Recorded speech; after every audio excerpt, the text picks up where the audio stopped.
किया वो होलिया में घरे घोप घोप करे। अरे हया वो होलिया में घरे घोप घोप करे। किया वो होलिया में घरे घोप घोप करे। नमस्ते प्रणाम, एक बार फिर से राइटर ऑफिशियल चैनल में आप सभी लोगन के स्वागत बा। हम आप लोगन के छोट भाई जैकी राज आज बहुत ही हिट गाना लेके आयल बाटी। हमके आशा ना पूरा विश्वास बा ई गाना आप लोगन के बहुत ही ज़्यादा पसंद आई। तो बिल्कुल फ्री सॉन्ग बा हमार भाई, और जे भी भाई के गावल चाहता बिल्कुल गा सकला, कोनो भी दिक्कत ना हुई हमार भाई। आप लोगन के ट्रैक बताउले की जरूरत ना, आप लोग वैसे बहुत हिट चलता है इस समय, वही मैटर पे हम लेके आयल बाटी। बहुत ही हिट गाना बा, जे भी भाई गाना के गावल चाहता बिल्कुल गा सकला हमार भाई। ये चैनल पर जितना भी गाना बाटे बिल्कुल फ्री बाटे, ये गाना के बिल्कुल गा सकला हमार भाई। तब जितना भी भाई राइटर ऑफिशियल चैनल पर अगर आप नया हैं तो चैनल के सब्सक्राइब कर ली, कहें कि चैनल पे आपके डिमांड के गाना बिल्कुल फ्री गाना है चैनल पे आवला। तो बिल्कुल जितना भी भाई नया है तो चैनल के सब्सक्राइब कर ली। तो चलिए बिना टाइम वेस्ट कर ले शुरू कर लिया आज के वीडियो। आज के वीडियो देखल जा कैसन बा, तई आज के वीडियो देखल जा कैसन बा, और जोना भाव हम गाए वही भाव में आप देख ले अपन भाई। तो चलिए बिना टाइम वेस्ट कर ले शुरू कर लिया आज के वीडियो। और कि सुनो ये सजनवा लागे नहीं मनवा, हाँ रे सुनो ये सजनवा लागे नहीं मनवा, देखी देखी जीवा हरे। आव होलिया में घरे घोप घोप करे। कि आव होलिया में घरे घोप घोप करे। कि आव होलिया में घरे घोप घोप करे। तो यही लाइन के दोबारा फिर गावल बा, हम का गा के टाइम वेस्ट करी, एक दोबारा रिपीट गावे के भाई। तो चलिए अंतरा के तरफ चल जा। अंतरा के तरफ मुखड़ा कैसन रहा है प्लीज़ कमेंट करके जरूर बताएं भाई। और चलिए चल जा अंतरा कैसन बा, अंतरा कैसन बा, कैसन लिखाइल बा ओके आपके सुनाई। और आप लोगन की लास्ट में बताई भी कौना ट्रैक पे बा और कौना ट्रैक पे ना जा भाई। ए पर ट्रैक पे ठहरो गाना आयल बा भोजपुर में, आप लोग सुन ले या तो वही ट्रैक पे बा हमारे भाई। तो चलिए देखल जा अंतरा कैसन बा। और जितना भी अगर हमसे पर्सनल सॉन्ग लिखवाल चाहते थे स्क्रीन पे आपका नंबर शो करते हुई 8756090687, ये हमारा पर्सनल नंबर बा हमारे भाई।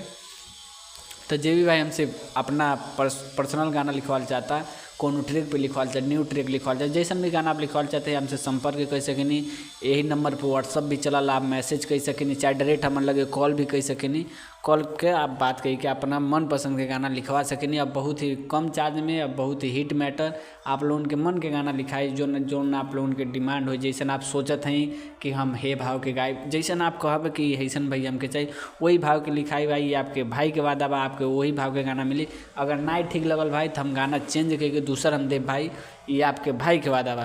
तो चलिए अंतरा भी देख लिया जा अंतरा कैसन बा। और उससे पहले वीडियो को लाइक जरूर करिए, कमेंट करके जरूर बताइए। आप लोगों के खातिर डेली इतना मेहनत करेंगे तो प्लीज़ वीडियो को लाइक करिए, कमेंट करके जरूर बताइए गाना कैसन बा। तो चलिए बिना टाइम वेस्ट कर शुरू कर जा अंतरा। अंतरा देखल जा कैसन बा। ससुरा से नैहर अइनी जननी नाही फगुआ, और घर के लोग ताना मारेले दिहलस नहीं बबुआ, नहीं बबुआ। आ गोरे गोरे गलिया के रंगिए भतार, ताहारा से निक रहे नैहर के यार, नैहर के यार। कि फगुआ के हवा यही जा, हाँ फगुआ के हवा यही जा भीतरिल चढ़े। किया वो होलिया में घरे घोप घोप करे। हे राजा होलिया में आवो घोप घोप करे। कि आवो होलिया में घरे घोप घोप करे। अरे तो अंतरा कैसन लगल हमारे भाई प्लीज़ कमेंट करके जरूर बताएं हमारे भाई, प्लीज़ कमेंट करके जरूर बताएं कैसन बा। ऐसे हमके थोड़ा हौसला बढ़ला भाई। अगर नहीं पसंद है वो बतावे के चाहिए भाई कि ना ठीक बा भाई, कुछ भी बता देने तो एक हौसला मिलेला हमारे भाई कि हम कैसन लिखा देते। प्लीज़ कमेंट करके जरूर बताएं भाई, हाथ जोड़ के निवेदन बा आप लोगों से, कमेंट करके जरूर बताइए गाना कैसन बा।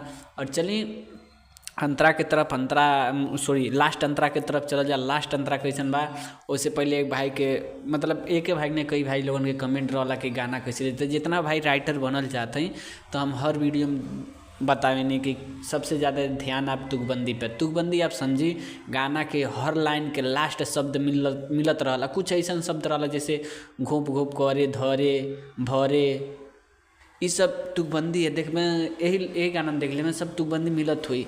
तो यह गाना के मेन जान है, मेन दिल है गाना के, जौन गाना के हिट बनावला यह सबसे हिट मैटर यह है हमारे भाई। आप तुकबंदी समझे लगमे तो बहुत हिट गाना लिखबे, हम बहुत बढ़िया गाना लिखबे, ये आपके भाई के वादा। तो आप लोग तुकबंदी समझी। अगर आप लोगों के कोनो डिमांड होके हमारे भाई तो आप लोग कमेंट करके जरूर बताएं।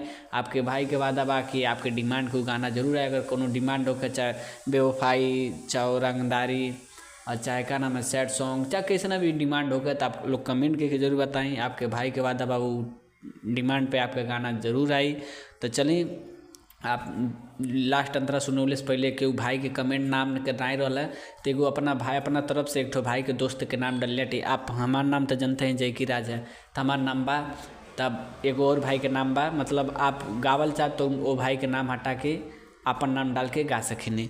तो चलिए बिना टाइम वेस्ट कैले शुरू कल जा लास्ट अंतरा। उससे पहले आपसे फिर से रिक्वेस्ट बा कि अगर राइटर ऑफिशियल चैनल पे आप नए हैं तो राइटर ऑफिशियल चैनल के आप लोग सब्सक्राइब करें और बेल आइकन जरूर दबाएं कि जौन गाना हमारे आवे सबसे पहले आप स्टूडियो में जाके गा सकें।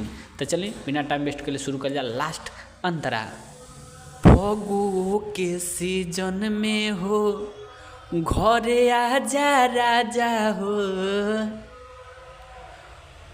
काहे अपना में हरी के तू देहत बाहरो साजा हो। जयकी राज घरे आजा सुनो ये भातार, चढ़ली जमनिया के बढ़े रफ्तार। हर की देवरो नदान राजा, और देवरो नदान राजा कोरा में नहीं धरे। असैया अइब कब घरे घोप घोप करे, ऐसा जाइब कब घरे घोप घोप करे। अरे ए राजा अइब कब घरे घोप घोप करे। तो वीडियो आप लोगों ने कैसन लागल हमारे भाई प्लीज़ कमेंट करके जरूर बताएं। आपके भाई इतना आप खातिर डेली मेहनत करता है, प्लीज़ कमेंट करके जरूर बताएं। और चलिए मिलल जाए नेक्स्ट वीडियो में, तब तक खातिर धन्यवाद।